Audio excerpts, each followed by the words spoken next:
Merci, Madame la Présidente. Et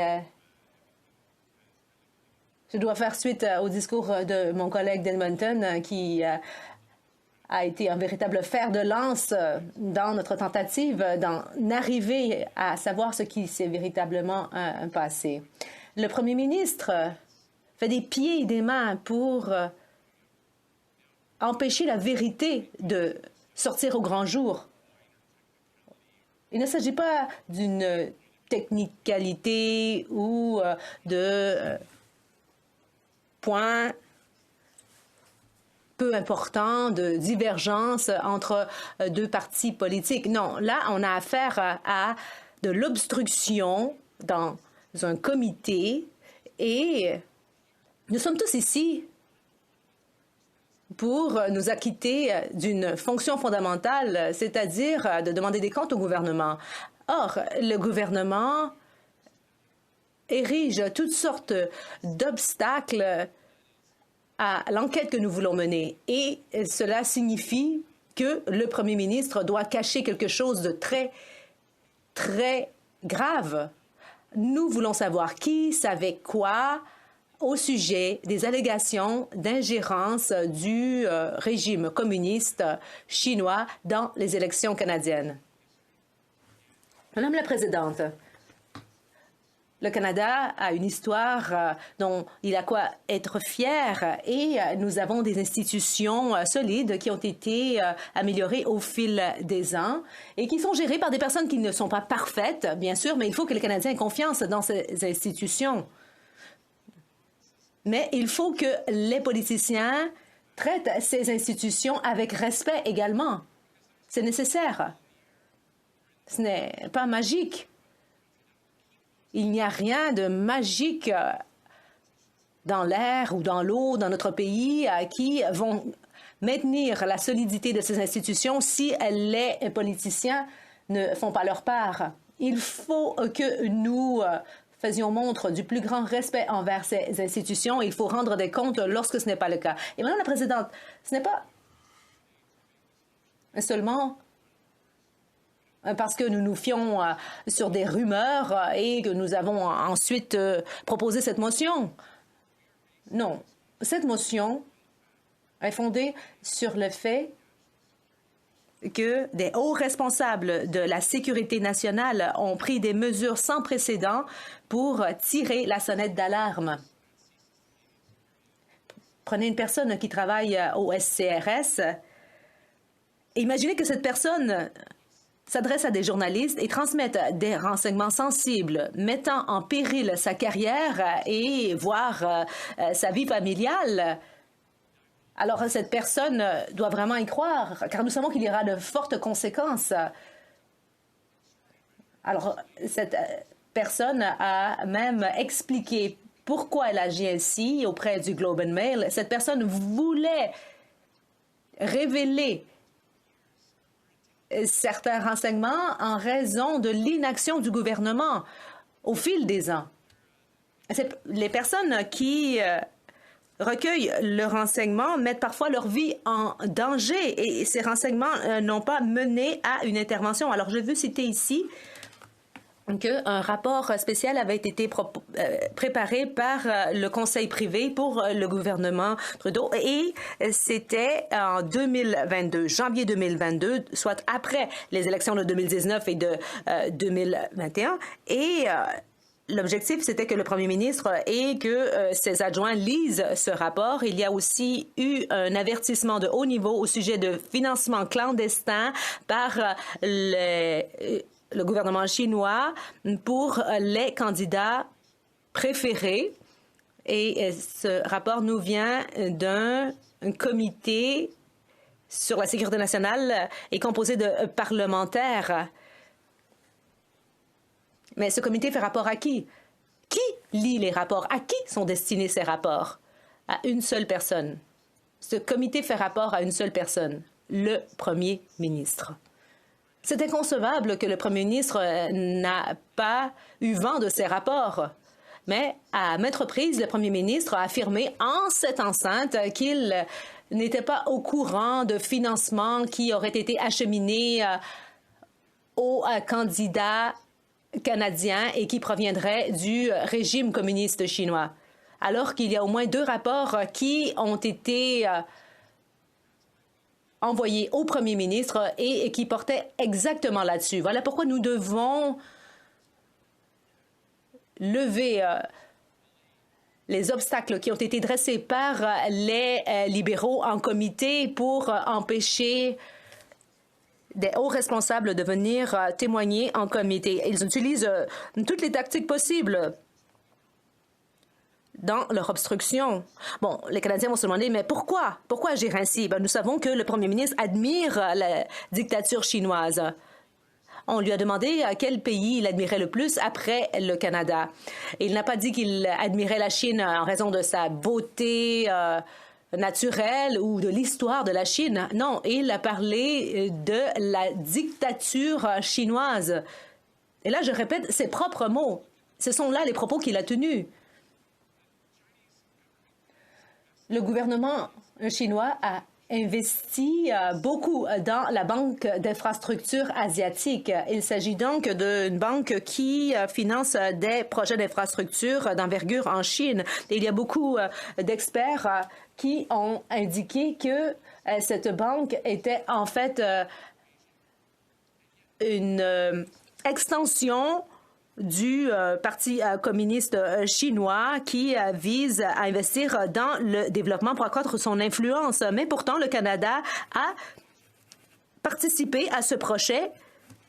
Et nous savons que le premier ministre a mis des années avant de prendre une décision sur Huawei, alors que nos alliés, eux, n'ont pas hésité à interdire l'activité de cette entreprise par rapport au réseau 5G.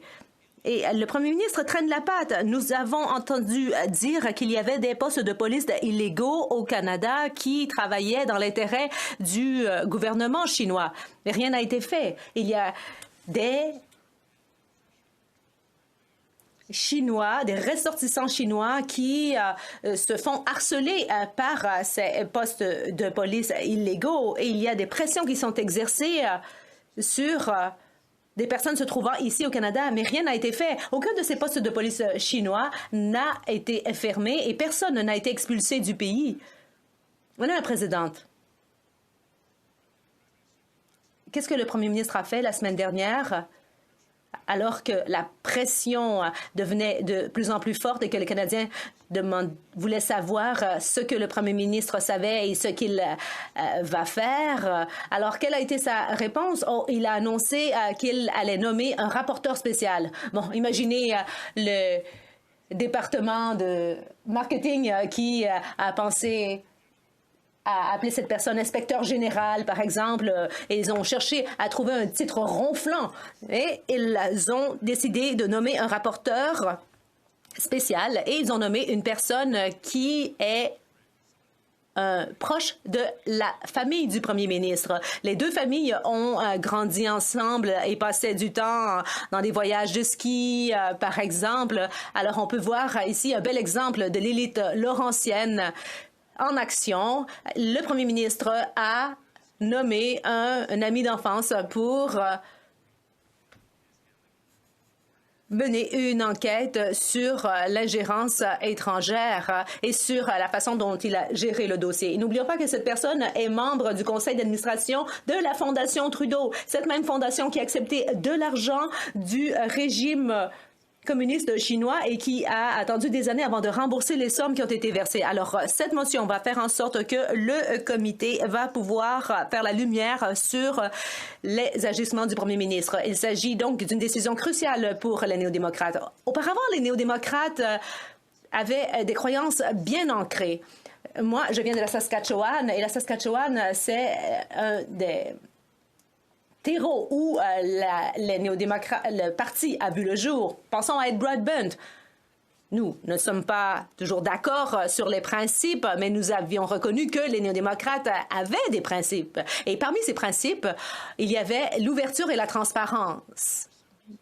Or, au cours des quelques dernières années, pour quelque raison que ce soit, les néo-démocrates ont décidé de faire passer les intérêts du parti avant l'intérêt national. Alors, si les néo-démocrates veulent vraiment être en mesure de regarder les Canadiens en dans les yeux et leur dire qu'ils croient vraiment dans ces valeurs, alors ils devraient voter pour la motion, sinon cela signifie qu'ils sont d'accord avec la corruption libérale. Questions et observations. Madame la Présidente, j'ai écouté le député d'en face qui parlait du respect, de la confiance envers nos institutions, mais pourtant, sur son compte dans un réseau social, il a remis en question l'intégrité d'un ancien gouverneur général du Canada. Un gouverneur général qui a été nommé à ce titre par l'ancien premier ministre Stephen Harper, alors que lui-même, le député, occupait votre poste, Madame la Présidente, et il était président de la Chambre. Il n'est peut-être pas d'accord avec l'approche de notre gouvernement, mais se permettre de dénigrer un ancien gouverneur général qui a été nommé par un ancien premier ministre conservateur. Alors, je crois que c'est totalement malheureux et cela montre l'orientation actuelle du Parti conservateur. Alors, je veux lui donner l'occasion de dire dans la Chambre des communes qu'il ne croit pas qu'il n'est pas d'accord avec l'approche de notre gouvernement, mais qu'il ne devrait pas dénigrer une personne si respectée au pays. Le député de Regina Capel. En fait, c'est le premier ministre qui nuit à la réputation de l'ancien gouverneur général. Il devrait s'excuser d'avoir fait en sorte que David Johnston soit mêlé à cette histoire. En fait, David Johnston siège au conseil d'administration de la Fondation Trudeau, qui est au cœur du problème, puisque cette fondation a reçu des fonds du Parti communiste.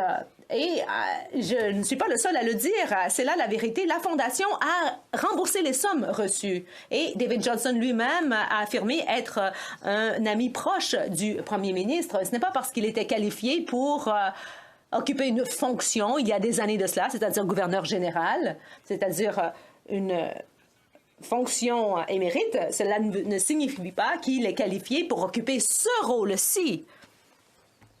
Questions et observations? Bon, la belle. L'honorable député de Bécancour-Nicolet-Saurel. Bon, l'honorable député d'Abitibi, James Nunavik. Madame la Présidente.